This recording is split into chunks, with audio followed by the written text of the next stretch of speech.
Mayong adlaw kayo tanan ano sa mga tong programa sa TV Apologea, ipasugdahan sa Lay Catholic Apologist International o ganyan sabi ng ubos nga lagad Sir R.J. Seno uban sa ato nga cameraman nga Sir Warin Tatad sa ngalan sa Pangspatu Director Reverendo Padre Nelson Seno Cabasisi ani ano sab kami aron sa paghatag o ginagmay nga pagpasabot o pagtubag sa mga pangutana bahin sa pagturunan sa atong simbang Santa Iglesia Katolika Apostolika Romana. So karon panahon mga higalag mga igsuon, natay tubagon nga gitawag og pangutana from singsuon nato sa gitawag og butuan nga si Brad Prince Dominic Beltran Ugalde regarding sa topiko na kung si San Pedro ba nakaabot ba gyud sa Roma. Aron kini magud nga klase nga question, usa di ka pamaagi nga diin pagprueba nato na ang San Pedro niabot gyud sa Roma og pinaagi niini ang way bugto nga kutay sa linyada sa gitawag og iyang mga successors nga mao ang atong Santo Papa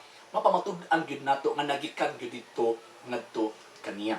So karon ang pangutana, tinuod ba gyud nga si San Pedro naabot dito sa Roma?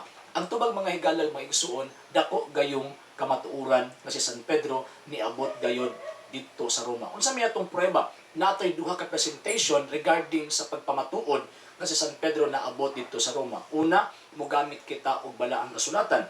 Ikaduha, mogamit pud usab kita og kanang mga statement sa mga scholars nga diin nakasabot og mas labang nakasabot sa nakasulat sa gitawag og Biblia.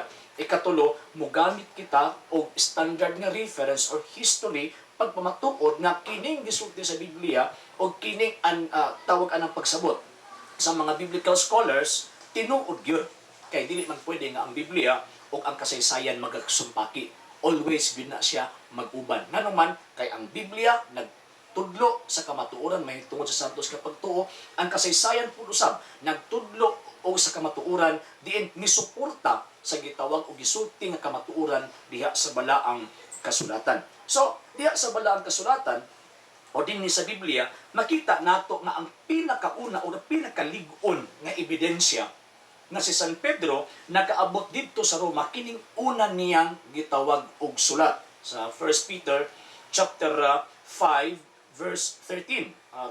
Patalinghugi ninyo kining maong gitawag nga atong basahon nag-ingon. 13. Ang iglesia nga ania sa Babilonia nga pinili usab nangumusta kaninyo ug maingon man usab si Marcos nga akong anak. Remember, ningon siya, ang iglesia nga ania sa Babilonia.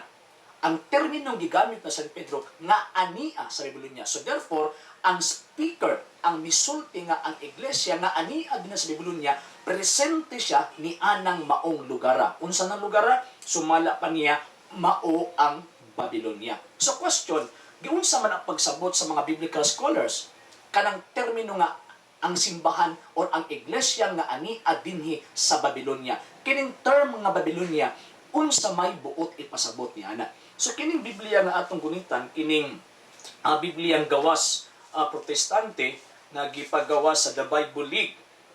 Unya naa dinhi sa ilahang gitawag og lista sa mga pulong nga nagkalain-laing o nagkinagakinahanglan og katin-awan. Okay, nag-ingon dinhi Babilonia. Kung ato ang tan-awon sa maong gitawag og libro, Babilonia. Sa 1 Pedro 5:13 og gipadayag ang Babilonia gigamit isip simbolo sa Roma. So, pag ingon din ni San Pedro, ingon niya nga ang simbahan kon iglesia nga ania dinhi sa Babilonia naga-refer di ay kana didto sa gitawag og Roma kay kanang term nga Babilonia o sa kana ka symbolical term nga naga-refer didto sa gitawag og Roma. Karon sa kasaysayan, unsa may gisulti sa kasaysayan bahin ni anang Pedro nakaabot ba siya sa Roma? Niya kining atong libro nga ato ang tawag anang gamiton kining kasaysayan ng Asia by Serafin Quezon, Fe Mangajas ug si Maria Corona Romero. Gani ginagamit ni sa ato ang mga eskwelahan, in particular sa mga high school students sa araling panlipunan. Ang gingon dinhi naa sa pahina 152. Nag-ingon, ang isa pang pangunahing disipulo ay si Pedro. Sa pagkaraang magtrabaho sa silangan ay nagpunta sa Roma at doon ay siya ang naging unang obispo.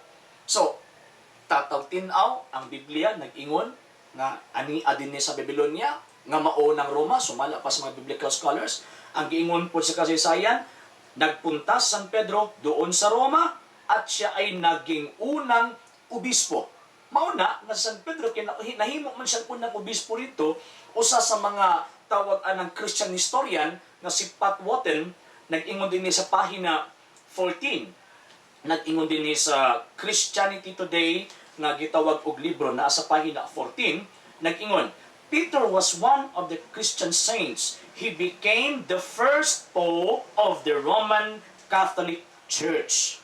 So, tama ang titulo gigamit sa atong Santo Papa, obispo sa Roma, kasi San Pedro ang pinakaunang obispo sa Roma, kay una man siyang obispo sa Roma, usa siya ka papa nga din unang nangulo sa Santa Iglesia Katolika Apostolika Romana o gikan kani adtog hangtod karon ang maong Pedro makit-an pinaagi sa persona sa atong Santo Papa kay ang Pedro, ang San Pedro nga ulo sa mga apostol nga gitudlo na Ginoong Kristo. San Mateo 16:19 tinuod gyud nga nakaabot didto sa Roma, didto namatay sa Roma o didto usab gilubong sa Roma. So unta bro Ugalde, unta nahatagan og tubag ang imuhang gitawag og pangutana bisan sa makadyot, unta higugma nato atong pagtuog, mas labaw pa natong gitawag og mapanaligdan.